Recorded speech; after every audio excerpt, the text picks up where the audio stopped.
A lipoabdominoplastia de definição é a mais recente evolução da abdominoplastia. Você já notou alguns casos em que o abdômen ficou muito reto, muito esticado, muito estigmatizado por uma cirurgia de abdominoplastia? É exatamente por esse motivo que existiu essa evolução, para evitar esses resultados artificiais. Então, qual que é o conceito da lipoabdominoplastia de definição? Quando a gente faz essa retirada de pele, realmente os tecidos tendem a ficar muito retos, muito esticados e perdem a naturalidade do abdômen.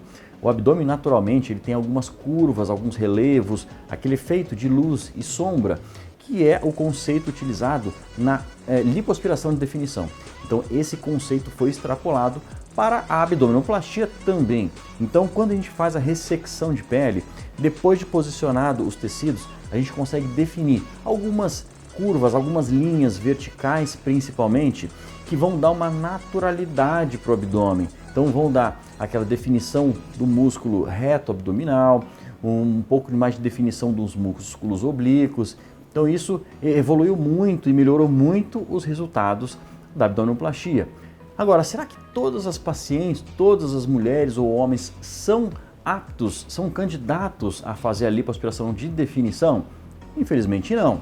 As pacientes aptas para esse tipo de cirurgia seguem o mesmo princípio da indicação da lipoaspiração de definição. Então são pacientes que têm hábitos de vida saudáveis, que estão dentro de um peso ideal para a altura, que praticam atividade física e têm um tônus muscular pelo menos adequado. Então, com isso a gente consegue definir, tirar um pouco mais de gordura e fazer a definição muscular. Se é uma paciente que está sobrepeso, a gente nem oferece esse tipo de cirurgia. A gente acaba fazendo realmente uma lipoaspiração convencional e depois a paciente vai fazer sua atividade física, vai emagrecer e até pode ser candidata, assim, futuramente, a gente complementar e refinar com uma lipoaspiração de definição depois que ela chegar numa composição corporal mais adequada. Mas é claro que o que eu sempre explico aqui no consultório é que se tem uma paciente que está um pouquinho acima do peso, eu converso muito em relação à expectativa de resultado. Esse que é um ponto mais importante. Por quê?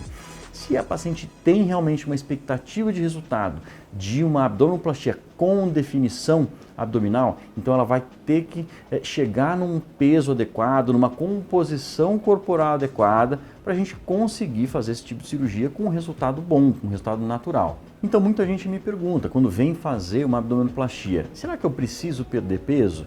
Então essa conversa entra muito nessas consultas e eu explico muito, porque eu mostro casos em que a gente fez uma lipoaspiração de definição e casos que a gente fez uma lipoaspiração convencional associada à abdominoplastia. Então, dependendo da expectativa de resultado que a pessoa tem, a gente pode sim programar uma lipoabdominoplastia numa pessoa, por exemplo, sobrepeso, mas ela tem que estar muito ciente do resultado que a gente pode alcançar. Bom, então isso é uma coisa que eu sempre discuto. Você quer fazer uma lipoaspiração de definição? Você tem que estar ciente de todos esses pré-requisitos, de uma boa alimentação, bastante atividade física e estar com peso dentro do ideal para a sua altura.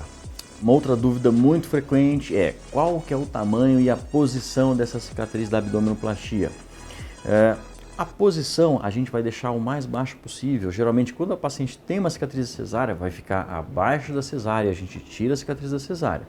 Deixa a cicatriz baixa posicionada na altura do biquíni.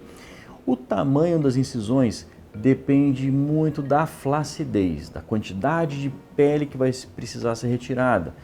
Quanto maior é a flacidez, maior a extensão da cicatriz. Mas geralmente a cicatriz vai na altura do quadril de um lado até o outro.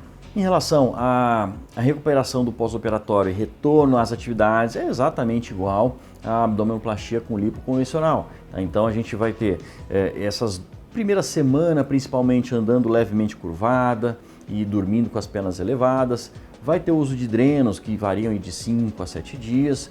Voltar a dirigir em torno de 10 a 12 dias. O retorno ao trabalho depende muito do tipo do trabalho, como em todas as cirurgias plásticas. Então, se é um trabalho que demanda um pouco mais de esforço físico, movimentação, a gente orienta pelo menos 3 semanas. Agora, se é um trabalho mais administrativo, que não demanda esforço físico, muita mobilização, a gente orienta que em torno de 2 semanas já é muito possível retornar às suas atividades. E se ficou alguma dúvida ou você tem alguma sugestão, pode mandar para a gente aqui nos comentários.